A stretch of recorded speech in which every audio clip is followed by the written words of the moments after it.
during labor. So this is going to start when they go into labor, and it will end with delivery of the placenta and baby and all that stuff. So. All right. Let's talk about stages of labor, something that's very important for you guys to know. So before I start this part, let me go back over a few things from antepartum that you need to make sure that you focus on when you're studying. So don't forget to do that at the end. So for your antepartum, make sure that you know your prenatal labs and your nursing actions for that, right? That's where a lot of your questions will come from. That's what we spend a lot of time on. So those antepartum labs and what you're going to do about them. Testing or assessments that we do, like the fundal height, the ultrasounds that we talked about. And then a lot of it's going to be education. So that may be education on weight gain, it could be education on diet and how to prevent infection. All of those things are going to be valid to kind of go over.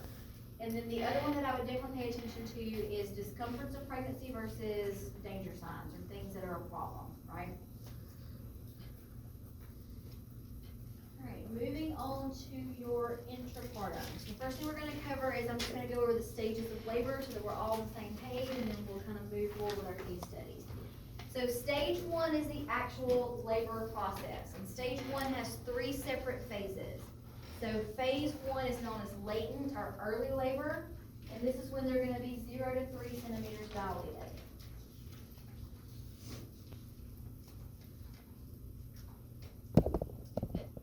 Leave a little space. We're going to go back and talk about what your nursing actions are going to focus on with each one of those phases. Active labor is going to be 4 to 7 centimeters dilated, and then transition phase is going to be 8 to 10. Now, regardless of this phase of labor, you're going to be monitoring mom's vital signs, you're going to be monitoring fetal heart tones or fetal heart rate, contractions, pain, all those things. But there are a few things that you do need to focus on in each one of those phases. So let's do latent first.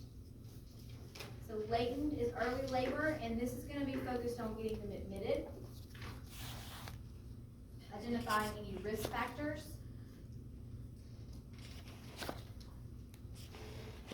educating them about the labor process, and determining their expectations of their labor.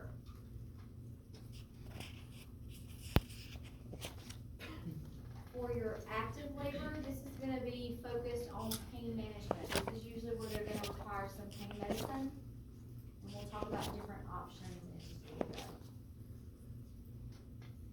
What do you think the role of the nurse is during transition when they're 8 to 10 centimeters? Preparing for delivery. So making sure that we have the support people in place. We also have any support people that we need as the healthcare professionals. So the doctor, anesthesia is going to be required, nurseries, getting all the personnel there and making sure that we're ready for that delivery. So stage 1 is going to be the labor. Has 3 separate phases. Be careful on tests. Answer what it's asking you. Because all of labor is stage 1, but if it's asking specific about phases, that's a little bit different.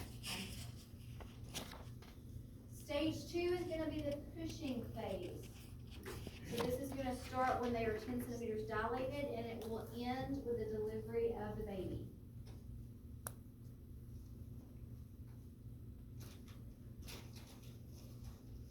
This stage should take no longer than 2 hours.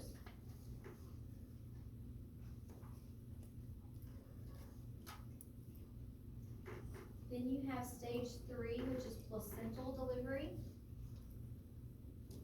This is going to start with delivery of the baby and end with delivery of the placenta.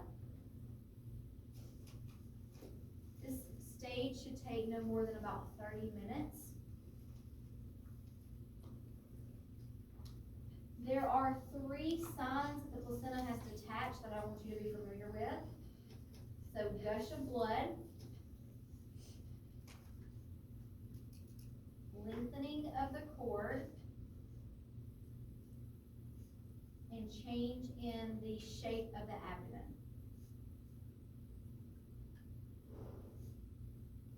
This is where you actually get the blood loss with delivery. So when that placenta tears away from the uterine lining, that's when you get that big gush of blood. That's where most of your bleeding is going to come from. The 4th stage is recovery. That. ahead and talk about cervical exams here as well, just so I can make sure that I hit all the high points. So when we do a vaginal exam, and by we, I mean me, because you're not gonna be doing it in a clinical setting until you're out practicing as a nurse, you're not allowed to do vaginal exams. We will let you do one in the sim lab, so you can see what this feels like, because it makes more sense if you can kind of feel what we're talking about. But when I do a vaginal exam, there's essentially 4 different things that I'm feeling for. Let's talk about just some terminology and what those are. So the first thing is gonna be cervical dilation, how open the cervix is. So if you've got like a bottle, like a normal bottle, not like a fine water, and you open that up, the cap is about 2 centimeters. Okay. The 2 fingers side by side is about 2 centimeters. So dilation is how open the cervix is. You start at 0, you get to 10, you start pushing. Okay. The second thing that I check for is effacement of the cervix, and that is how thin or thick it is, which is harder to explain. But a thick cervix is 0%, and if it is really thin, you're trying to get to 100%, which is about the thickness of a sheet of paper. Okay. So you start at 0, you're trying to get to 100%. The third thing is station, and station is how far down in the pelvis the baby is. So if you think of the pelvis as like, a salad bowl, at least it's nutritious this time, right? The top of the pelvis is bigger than the bottom of the pelvis. Same thing with a salad bowl, kind of angled a little bit. So we use the bottom of that salad bowl, the bottom of the pelvis, where the ischial spines are, as a neutral station. So that's 0, right? So 0 would be low, like bottom of the pelvis, and then you would go up, -1, 2, 3, 4. And then positive is going to be the other direction, so out towards the body, okay? So to give you a frame of reference, +3 to +4 station would be crowning. Like I could pull the cover back and I could see the fetal head. So you're trying to go from a negative station to a positive station. That means you're moving out of the body. And the last thing is going to be presentation. We do need to confirm that this is a baby's head that we're feeling and not some other body part, because that would change our plan of care. So fetal heads have suture lines, they have fontanelles, and you can feel those when you do a vaginal exam. A booty cheek can feel very similar to a head, but it's not gonna have a suture line, okay? So we can kind of feel around and determine that it is a head that we're feeling, which is important. Questions about any of those? So let's talk about contractions and fetal heart rate. So when a patient comes into labor and delivery, we're going to be monitoring contractions, and we're also going to be monitoring their fetal heart tones or fetal heart rate. So I'm going to do fetal heart rate first, and then we'll come back to contractions. So you can Doppler a fetal heart rate, and that's typically what they do in the office. So that's going to be an intermittent assessment of the baby. They put it on, they listen for a few seconds, they take it off. Okay? So Dopplers are more often used in the office, but if we have a mom that wants intermittent monitoring, we can do that in the hospital as long as it meets our criteria for that. Most commonly used in labor and delivery is going to be something called the external monitor. This is an ultrasound. It uses ultrasound gel, and it is placed over the fetal back. So to check for continuous heart rate, we're going to use an external monitor known as an ultrasound. We put ultrasound gel on it, and we're going to place that over the fetal back. Now, there is an internal version known as an ISE. Those are used less frequently. Let's talk about them. So ISE stands for internal scalp electrode. Internal scalp electrode. It is invasive in that we will have to do a vaginal exam and apply it to the fetal head. So there are some restrictions. An ISE can be placed by the registered nurse if the water is already broken. Okay? So the nurse can place it as long as the water is already broken. But there are a couple other things I want you to be mindful of. We use it cautiously if mom has group beta strep, and it would be contraindicated if mom is HIV positive. It does take a little spiral electrode, and it does break the skin, so it would increase the likelihood of infection.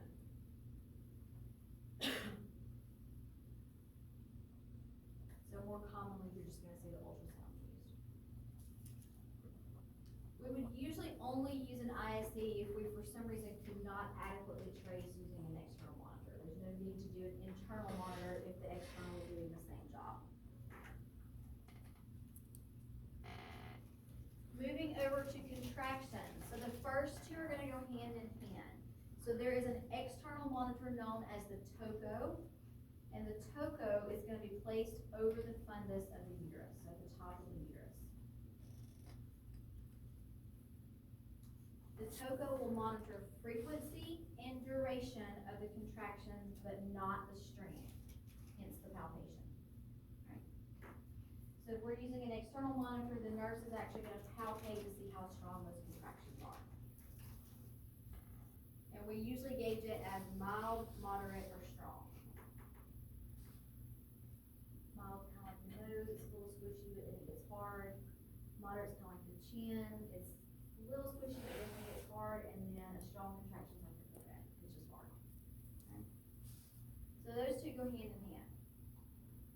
There is an internal monitor that is known as an IUPC, and that stands for intrauterine pressure catheter.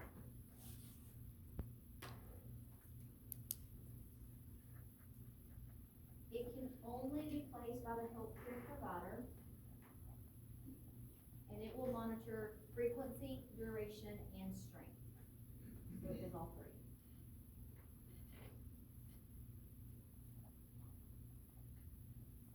Any questions about any of those terms? Okay, what do you do with people, okay, so there is, instead of abdominal contractions, there is back contraction. How do you monitor those? So even though they feel them in their lower abdomen, their lower back, you should still be able to trace them using the top of the fundus. Okay. Now, the problem becomes sometimes if there's a lot of adipose tissue, it's harder to trace, and then if they have a weird, sometimes they have like a retrograde uterus, and it's hard to trace contractions. There's not a whole lot you can do about that. They could do an IPC, but it's more invasive. So, but usually, even if they're feeling them in their back, we can still trace them in the belly, which totally confuses them because they're like, well, I'm feeling it here. Why are you doing it on it here? Usually they'll still trace. All right, here's your monitors. This is the TOCO. The TOCO monitors which one? Contractions or heart rate? Contractions, it goes where? On the fundus. This is the ultrasound, monitors for heart rate. It uses ultrasound gel and it goes where? Final back. Over the fetal back. Yep. Some more terminology. How would I, or what is the frequency of a contraction be? How often? So if I was teaching a patient about how to count the frequency of contractions, how would I explain that? The end of one to the beginning of it. Close?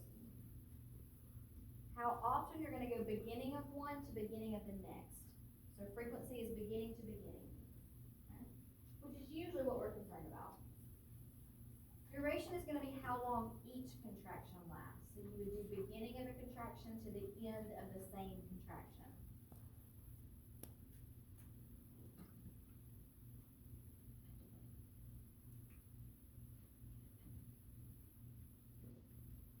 Let's talk about resting tone. So if you have a mom and she's contracting, it's very important for them to have some period between those contractions where the uterus is nice and relaxed. This is known as resting tone.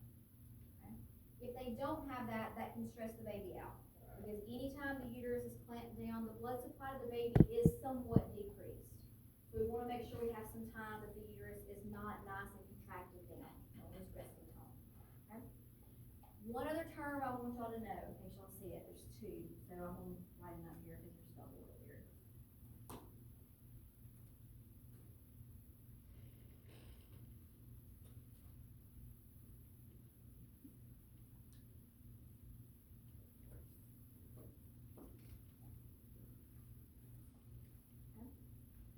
The old term is hyperstimulation, the new term is taxistole. They mean the same thing, but I don't want to give you one and not the other in case you see the old term. This means too many contractions with not enough resting tone. Okay. To give it a quantifiable number, you really don't want your contractions any closer together than about every 2 minutes. If they're closer than that, then you're going to start stacking contractions onto each other, and you're not gonna get a lot of resting time. So by definition, hyperstimulation or tachysystole is gonna be too many contractions too close together. So greater than 5 in a 10-minute strip, which works out to be less than 2 minutes apart.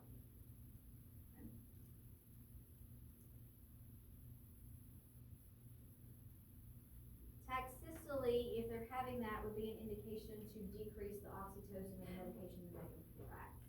So too many contractions, not enough resting time. That's a little bit harder. We don't have as much control over it. We can give medication to calm the uterus down if we had to. Sometimes if they're just laboring on their own, they may have this weird run of weird contractions and then it kind of stabilizes itself. As long as the baby's tolerating it okay, we'll just let it kind of ride out and see if it levels out on its own. Alright, and then intensity is how strong, we've already talked about. Make it those terms. So this is just a visual picture of what we just talked about. The only thing I do need to add to it is the word acne. So if I'm describing it, I'm gonna call it the peak, because that makes more sense to me, but you could see acme used as well. So acme or peak of the contraction mean the same thing. Okay? So acme is the peak of the contraction. When we start talking about decels, that can come into play. Okay?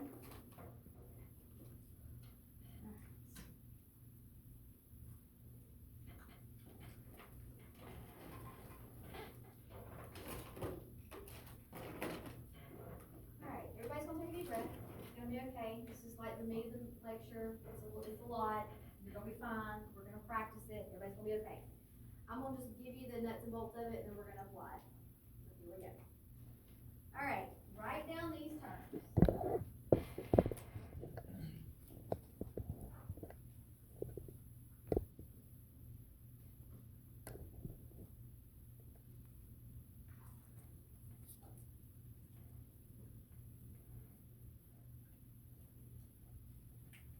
So the only way that that baby has to communicate with us is changing its heart rate. And so we can tell a lot of information based on what we evaluate on that fetal heart rate tracing. So the first thing that you're gonna tell me is, what is the normal fetal heart rate baseline? The heart rate should be between what two numbers? 110 and 160. So when we look at heart rates, we typically give it two numbers, top and the bottom, and that's what gives us our variability. So variability is how much of a change is there in the heart rate, not during an acceleration and not during a decel. Okay? Where the heart rate is the majority of the time, how much fluctuation do we see? So let's talk about it. So because I don't want there to be any overlap, I'm going to give this a quantitative number. So we're going to do 0 to 2 is considered absent. I'm going to make it make sense in just a minute, I promise. So 0 to 2.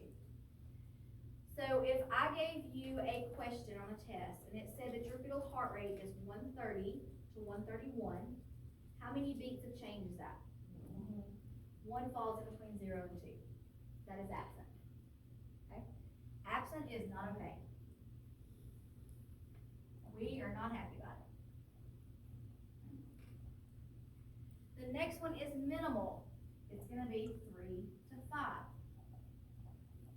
So if I said your fetal heart rate was 140 to 144, that's 4 beats of difference. That falls between 3 and 5. That makes it minimal. This one's kind of, could be okay. Probably is okay. Let's talk about it. So minimal is okay. Babies that are in sleep cycles will usually have minimal variability, but it shouldn't be 12 hours of just minimal variability. You should see it change. Okay?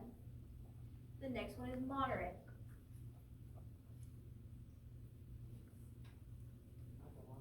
Okay? If your heart rate was 140 to 150, 10 beats of difference, that falls within this range. This is what we want. Moderate variability is the best determining factor for fetal oxygenation. So if you have moderate variability, it's telling you that your baby is oxygenating, which is hugely important. And then you have marked, which we don't see a lot. It is wild and chaotic. And it usually means that there is something going on that you need to fix.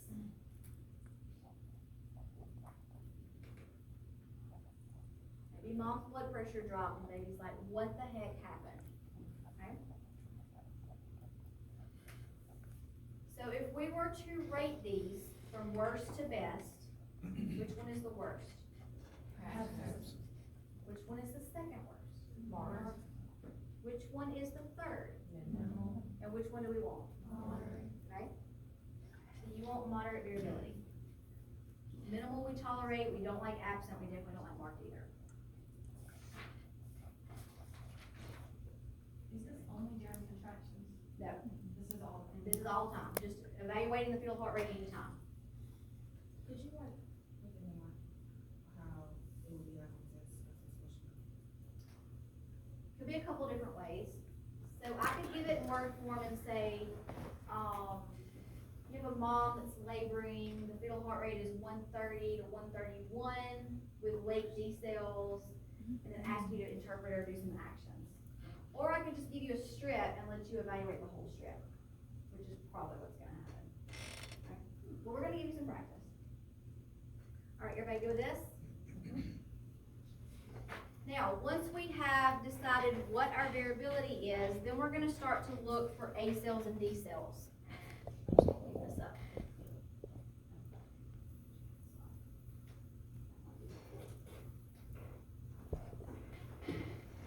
So accelerations are gonna be changes above the baseline, and decelerations are gonna be decreases below the baseline. So this is gonna be your best friend from now on out. You're gonna write this on your scratch paper because then it all makes sense, okay? So this is gonna be your physical finding, and this is what it tells us about our baby. There are 3 types of D cells that we can see.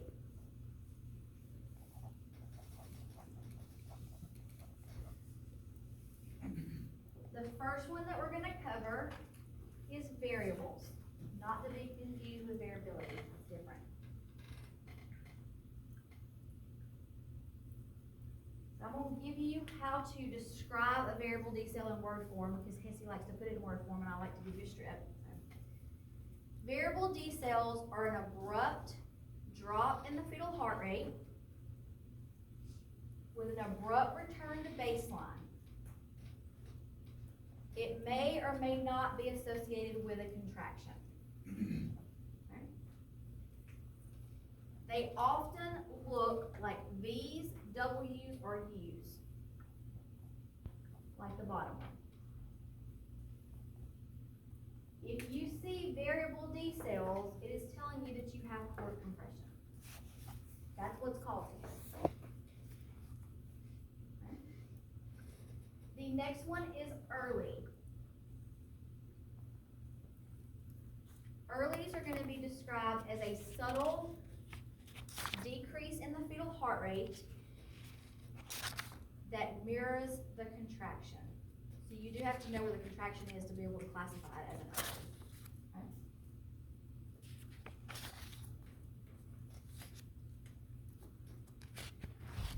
So when the contraction starts, the D cell starts. When the contraction's over, the D cell's over. Those are early.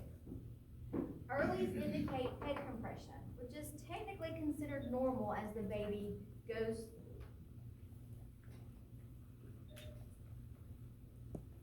Oh, why did it do this to me? Probably like an automatic shutdown. Like, you should be at home. So when you're looking at this monitor, are these? It does it all the Yeah, time. you're good. Okay. When you're looking at the monitor, is it gonna show these together? Yes, so they'll be on top of each other. Alright, so earlies are head compression, and we consider that somewhat normal. So of all of your D cells, earlies we actually don't do anything about. Okay? What is the nursing equivalent of do nothing? Because I'm never gonna say do nothing. Okay? Document and continue to monitor, right? The only intervention that you might do is a cervical exam just to see where we are, but there's not anything I'm trying to correct with an early D cell. with that? Can you say the definition, like the word for me? It is a subtle decrease in the fetal heart rate that mirrors the contraction.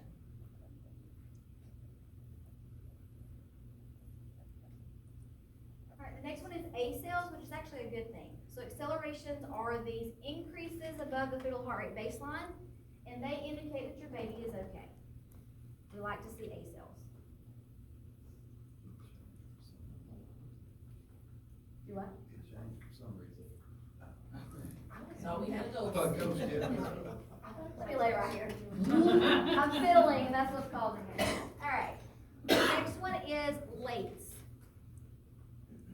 Late D cells are gonna be subtle decreases in the fetal heart rate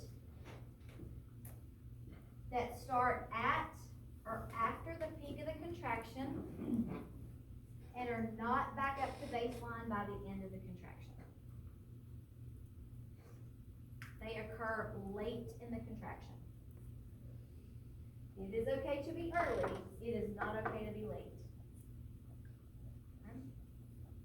Lates are gonna indicate placental insufficiency, so they are a bigger problem. Because the placenta is tasked with oxygenation and waste removal, with oxygenation being a very big important part.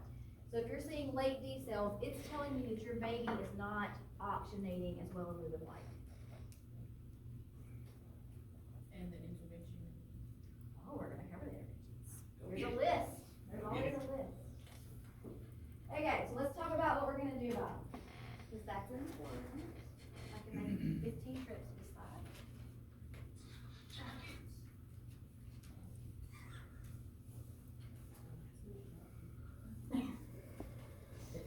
Freddie Mercury, little red Corvette. That was the song. So there's only a handful of things that I as a nurse can do from the outside to help what's going on the inside. Let's talk about it. The first one is going to be change position. Separate. To the right side. Right or left, but definitely lateral. Okay? So left is usually preferred, but right's fine too, but it needs to be a lateral position change. Hands and knees works great too. Yeah, hands and knees will work great too. The second one is going to be give a fluid bolus, which is usually 300 to 500 milliliters. Now, when I say bolus, I mean their maintenance fluids. We usually use either normal saline or lactated ringers, usually lactated ringers, definitely isotonic. That is what you're bolusing, because you are never, ever, ever, ever going to bolus Pitocin with a baby on board, okay? It's always gonna be your maintenance fluid. So you can give a fluid bolus. The next two kind of go hand in hand.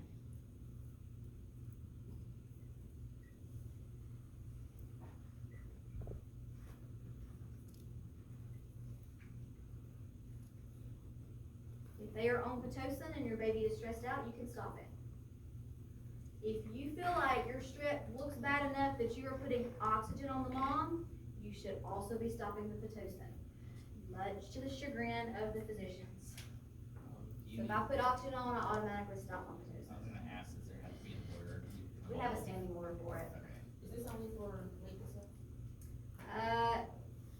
But it could be variables also depending on the severity. I'm also gonna add, call the MD. I can phone a friend. And then I'm just gonna put cervical exam down here because it is a good one just to kind of check and see where we're at. But these are gonna be your main ones. So if you check their cervix and they're ready to fish, are you just, Say it again. if you check their cervix and they're just ready to fish? That might affect our plan of care, right? So if you had minimal variability with late D cells, but the baby's crowning, then it's gonna be quicker just to have a baby vaginally than to convert to a C-section. So a cervical exam will give you at least some information as to why it's happening or how fast we're gonna deliver, which could change our plan of care. Okay? All right, so lateral position change, fluid bolus, oxygen's gonna be a non-rebreather mask at 10 to 12 liters. Mom's oxygen is fine, we're trying to hyperoxygenate her to get more to the baby, so it is a non-rebreather mask, not nasal cannula. Stop the Pitocin and call the physician. Those are the things that you can do. Now, depending on what type of decel is gonna determine how many of these we're gonna do. So for instance, if they're having repetitive late decels, you're gonna do them all. Okay? If they are having variable decels and they're severe, you may do every one of these. If they're having just an occasional variable decel, you may just change position and that may fix it. So it will depend on the severity and what's going on with the patient.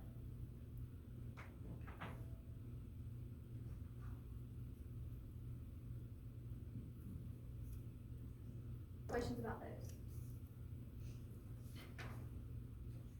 For some reason, I stuck this in a random place, but there's your diagram of your stations. We've already talked about. Alright, so let's apply this. So we're gonna evaluate this fetal heart rate tracing, and I even labeled it for you, so that we can kind of figure out where everything is. So first, let's do fetal heart rate baseline. And we're all just gonna pick the same little bitty segment, just so we're all on the same page. So I want everybody to evaluate the fetal heart rate from this red line to this red line. And what you're gonna do is you're gonna give me where it hits at the bottom and where it hits at the top.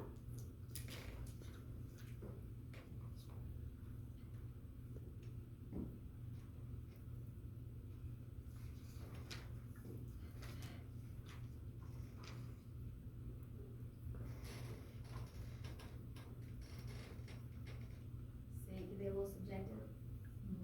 Somebody give me a number. Okay, I'll take 135. Give me a top number. I'll take 145. Everybody kind of see that? Yeah.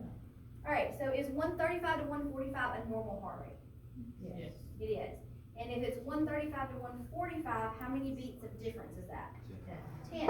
So that automatically makes it what type of variability? Moderate. Moderate, great. Do we have A cells? Yes. How many? 2. Yep, I would say 2. And then do we have a D cell? Yes. Okay, what kind? A It variable. is ugly, I'll both give you that. What is it? Variable. It is a variable. It's just a wide variable, but it is a variable D cell. It's a broad Let's talk variable. about Okay. Is the patient contracting? Yes. Are they contracting regularly? Yes. They are. Yes. So let's talk about a couple things on these strips, just so that I typically do not ask you on a test to tell me frequency and duration, because if I counted between these two, and you counted between the last two, you're gonna get a slightly different number. But everybody needs to be able to pick up that they are contracting, okay? Now, if I was gonna check frequency, I would count from here to here, and if I was gonna count duration, I would count here to here. Each one of these little boxes as you go across is 10 seconds. So if we're looking at this one, that would be 10, 20, 30, 40, 50, 60, 70, 80-ish seconds if that contraction is lasting. If you look at the top, going from here up, that is 10 beats. Okay? So 10 beats up, 10 seconds across. Everybody good with that? So to make it a little more complicated, let's talk about categories of fetal heart rate strips. Ready? Alright, so there are 3 categories of strips. And we don't use this all the time in the hospital, but it is a good shorthand if we want to get our message across pretty quickly.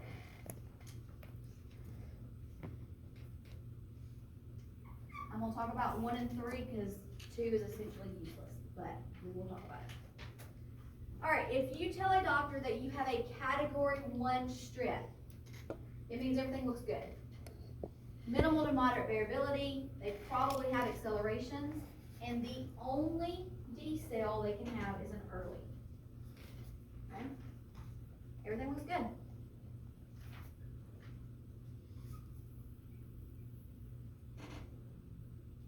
So it can have a D cell, but it can only. Only be early. So if it has a D cell, it has to be an early D cell to still be counted as a category 1.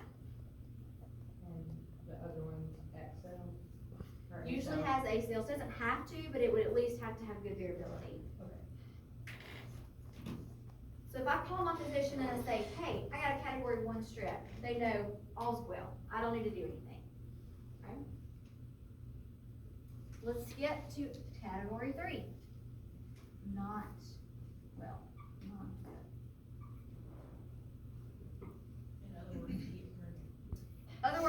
category 3 means some crap has hit the fan. Okay? There's only 3 things that classify as a category 3 strip. Fetal bradycardia,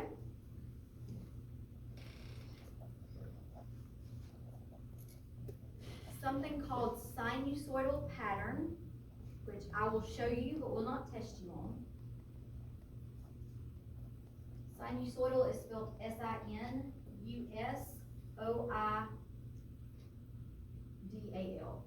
Sinusoidal. The last one is absent variability with repetitive plates.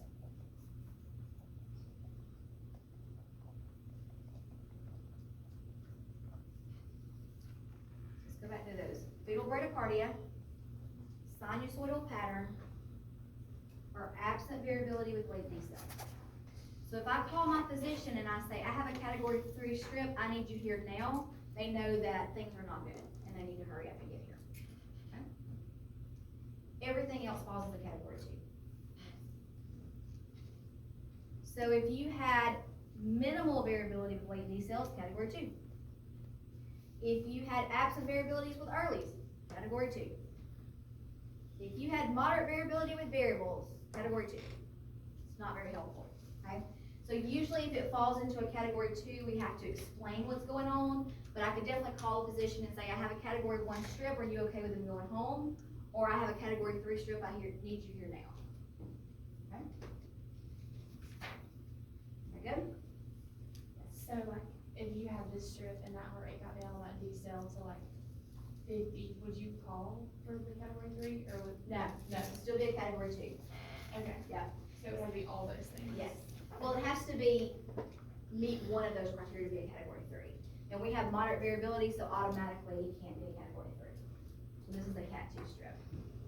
So it would be like consistent bradycardia then, like for Yes. fetal? Okay. Yeah. Oh, yes, I see what you're saying now. Yes, consistent bradycardia. Okay. Can I go with that? Let's talk about your admission assessment. So when a patient comes in, we are going to admit them. That's hopefully during that latent phase of labor. And these are the things that we need to go over. So most of these are gonna be self-explanatory, so we're gonna run through them and then I'll highlight some of the other things that we need. All right, we need to know gestational age, because dependent on their gestational age may determine what my plan of care is. If she comes in and she's contracting and she's 28 weeks, then I want to stop her labor. If she comes in and she's 39 weeks, please contract and have a baby, because that's what you need to do. So gestational age. We're also gonna look at the doctor, so who's on call, who is their primary doctor. We will go through their prenatal and look for risk factors and evaluate all that prenatal lab data that we already talked about in your AIM card. We will ask about allergies, specifically to penicillin, latex, and shellfish, or iodine. We will go ahead and discuss expectations during labor. So sometimes a patient will bring in a birth plan, and so I do want to talk about that for a minute. Birth plans can be very generic, or they can be extremely restrictive, to the point that we may or may not be able to accommodate it. So usually what we do is we take their birth plan and we look it over, and then we have a conversation with that patient about what the expectation is. So let me give you an example. If I were to get a birth plan and they're there for induction of labor, and the first line on the birth plan says, I do not want to be induced, well, we have a problem, because that's why you're here, right? However, a lot of times their birth plans are things that we do anyway. It's keeping the baby with mom, delaying the bath, doing delayed cord clamping, encouraging breastfeeding. All those things are things that we do on a routine basis. So it really just depends on what their expectations are. A common one that we see is, I don't want an IV during labor. Usually we can negotiate that and say, can I just start the IV and draw your labs and not hook up anything to it? That way you're not restricted. We usually see a lot about freedom of movement while they're laboring, which I totally get, but there are some restrictions to that, right? If you've had an epidural, you're in the bed. If you're on Pitocin, you have to be monitored. So there are some restrictions to that we may have to negotiate. Eating during labor is also a big one. They want to be able to freely eat during labor. I will say for testing purposes, we're still gonna say MPO, but most of your physicians have gotten a lot more lenient about allowing them at the minimum clear liquids during labor, but most of them will allow them some type of food, up until they're in active labor. So for testing purposes, technically they're still in MPO for that, right, in case we need to do surgery.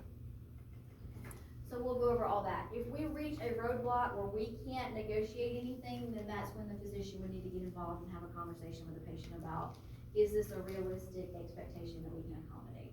Okay. All right, feeding method, breast or bottle feeding, important for us to know because some of the medications that we would give if they're breastfeeding, we would have an alternative for that. So are they gonna breast or bottle feed? We're gonna check their weight pre-pregnancy and current to see if they've gained an adequate amount of weight or too much or not enough. And we're also gonna look at their pregnancy history, so they're grabbing a pair of T-PAL and any problems that they had with previous pregnancies. Hopefully they've had prenatal care. Somebody asked me earlier, what do we do if they have not? Say a little prayer, not my favorite thing to take care of, because it's kinda like going in blind.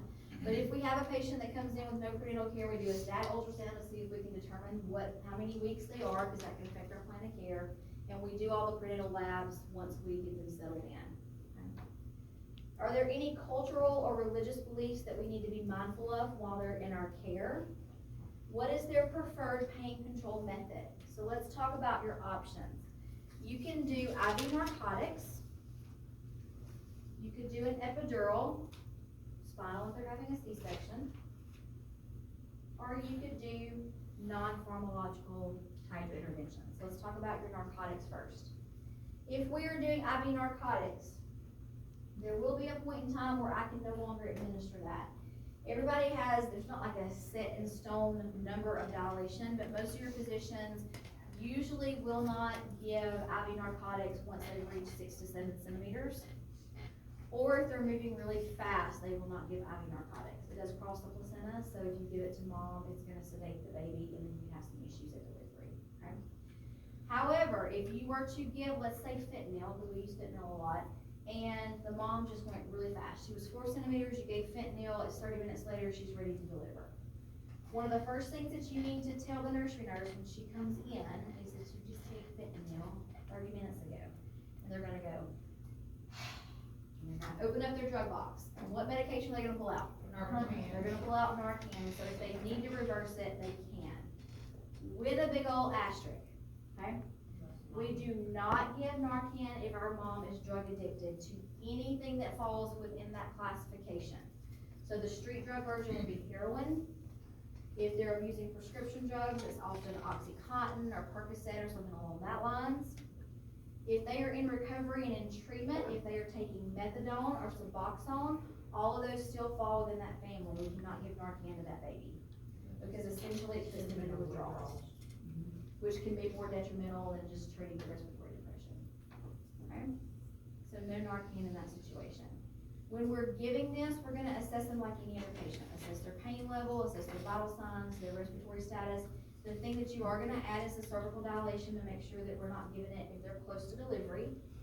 And we're gonna administer that narcotic at the peak or during the contraction, because they're vasoconstricted and it decreases the amount that crosses the placenta. So give it during contraction. Epidurals, and we'll talk about in a minute, but epidurals will be used for labor. Spinals are gonna be used for a scheduled C-section. We can dose an epidural to do a C-section, but you would not use a spinal for labor, okay? And then you can have non-pharmacological things, so all the other things, right? So somebody said earlier, so if they want a natural delivery, if a patient tells you they want a natural delivery, I highly encourage that you ask what that means, okay? You can have, I want a natural delivery, as in, I want this baby to come out of my vagina, but please give me all the drugs, right? Or it could be, don't ask me about pain medication, I will ask you if I need it, so just be mindful that natural to one person may mean something different. So let's talk about some things that are not medication based. What can we offer our patients that do not want narcotics or an epidural? Okay, the birthing ball, the peanut ball, okay, tub if that's an option. Rocking chair is great. Breathing. Eating pad, breathing exercises, massage therapy, music therapy, essential oils, Aromatherapy. aromatherapy, whatever it takes to get rid of the hump, okay? Can they like dictate, say they don't want IV narcotics until after the baby is born and then they can, like, would that, would they be able to go back and forth like that? Once you deliver, we don't really give any IV narcotics. Yeah. You might get a dose of like, Oh, I wanted that. you may get like an oral narcotic at that point, Yeah, it's yeah. probably getting an IV.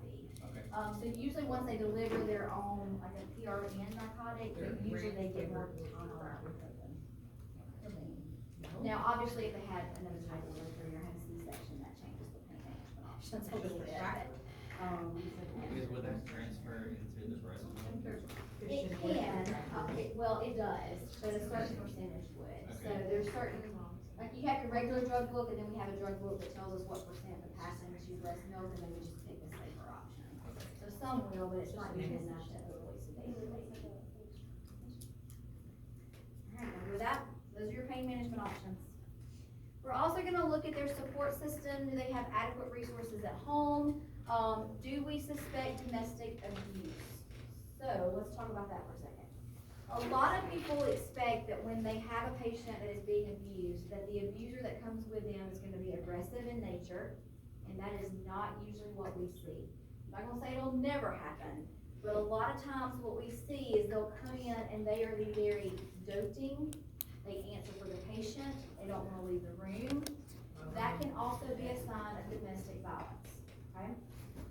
Not saying that's always the case, maybe you just have a significant other that's very nervous and he's just over there patting the covers and adjusting the pillows and all those things. But if they are overly doting, that should also be a red flag as well, okay? What we typically do is when a patient comes in to be triaged by us, we send everybody out to the waiting area. We just make it like it's nonchalant and no big deal. Hey, let's just get her in again, it'll take us 5 minutes. Here you go, okay?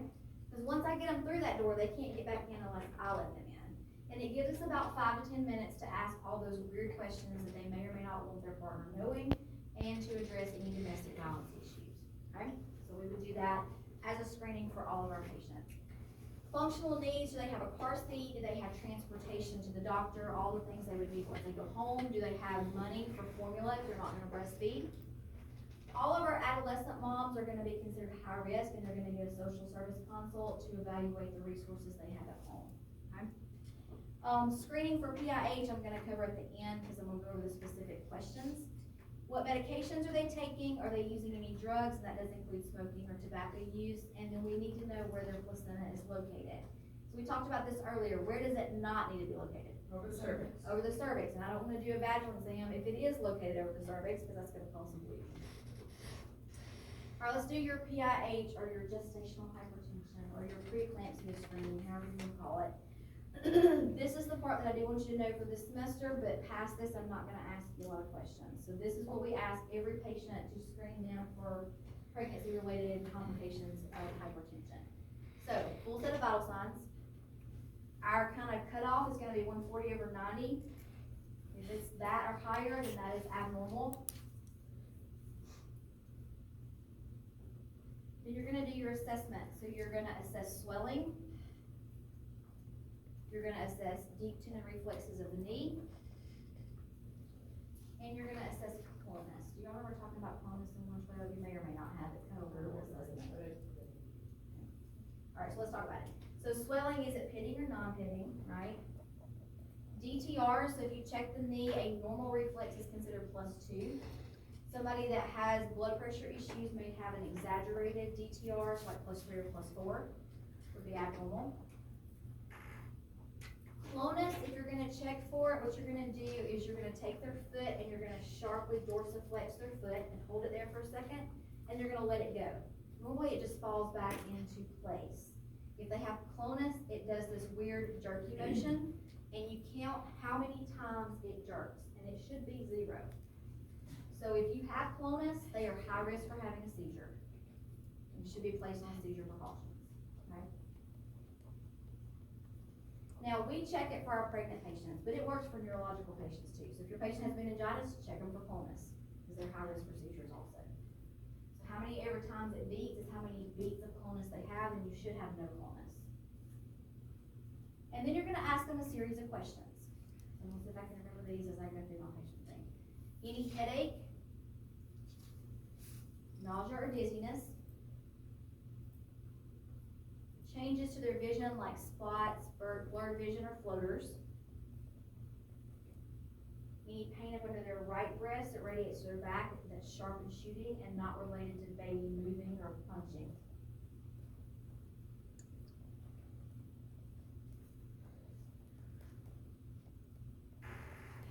So all your patients are gonna get that as a screen. This is where the liver sits, and there's a variant that has liver involvement, so that's where the liver sits. So if they are positive for Crohn's, they should check for preeclampsia too, or? Absolutely, yeah. And they probably will have other signs, like swelling or their blood pressure's up. Oh, and the other one I forgot was headache unrelieved by Tylenol. Yeah, if they have Crohn's, I'm sure they have preeclampsia. Unless they've got some other neurological issue going on. So we'll screen all of our patients for that as well. Are y'all ready to get back to the case study now that we've had all this information? Of course. Y'all remember the case study? It feels like forever since we saw Reese. It's just been a little bit. All right, let's talk about Reese. So Reese was our gestational diabetic that we talked about in Intrapartum. She has now come into labor and delivery. She's admitted for induction of labor. You're the nurse that's on duty when she arrives. She is 41 weeks today. She has gestational diabetes. She's been diet controlled. Her gravidipara hasn't changed because she hasn't delivered yet. And then those are her labs that we already talked about.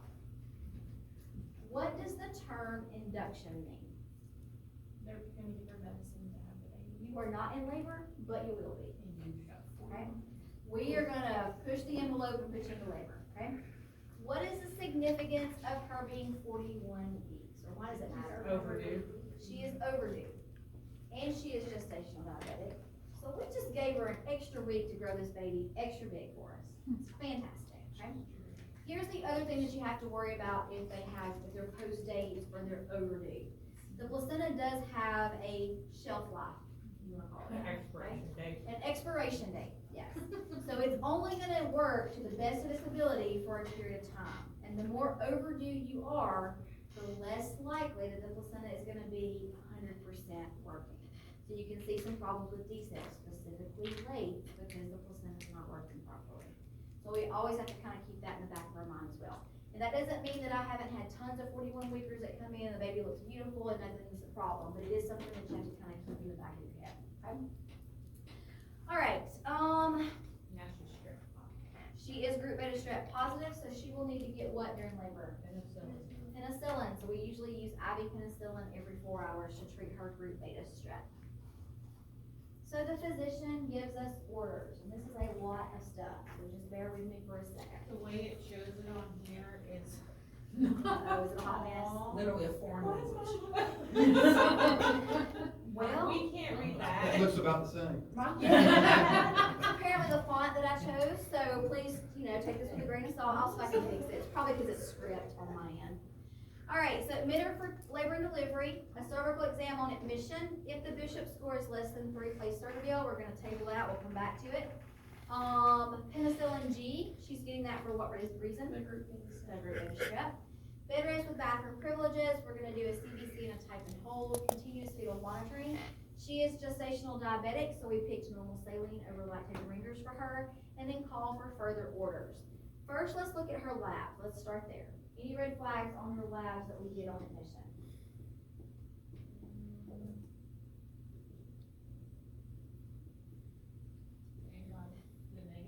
Okay, she is B negative, so we do know that we need to do cord blood at delivery, and then she may need Rogaine in the postpartum period. But otherwise, everything looks pretty good. Okay. Let's talk about Bishop score. Okay, Bishop scores. I do not expect that y'all memorize this. I will give you the key if I ask you a Bishop score. I just need you to be able to interpret it if I give it to you, okay? So the Bishop score is essentially a scoring system that tells us how likely it is for that mom to deliver vaginally based on her cervical findings. The lower the number, the less likely it's gonna happen without some help. So a low Bishop score means that we need to do some extra interventions to help ripen or ready the cervix for labor. Okay? I'm gonna give you the findings, and I want you to take that scoring and calculate her Bishop score. Ready? All right, I was gonna say fundus, but it's not her fundus. Her cervix is posterior. She would get a 0. It is firm. Good old 0, 50%. 1. She is 1 centimeter. Okay, and baby is sky high to the moon, like a -4 station. She needs some help. She needs some help, right? So the order said if it's less than 3, please give her some Cervidil, so she will meet that criteria. Now, Cervidil is extremely expensive. I wanna say it's like $5,000. If I pop open that box, it's $5,000, just like that. So always, Plus insurance is paying for that shit. yeah, exactly. Always make sure that you check the cervix before you open the Cervidil, because once it's open, it's gonna be charged to the patient regardless, okay? So that's just my caveat, just because it's a pet peeve. All right, so penicillin, that is her drug of choice for her group beta strep. Let's talk about Cervidil. Remember, for testing purposes, you will see the generic name. So what is the generic name for Cervidil? Dinoprostone, okay, or dinoprostone.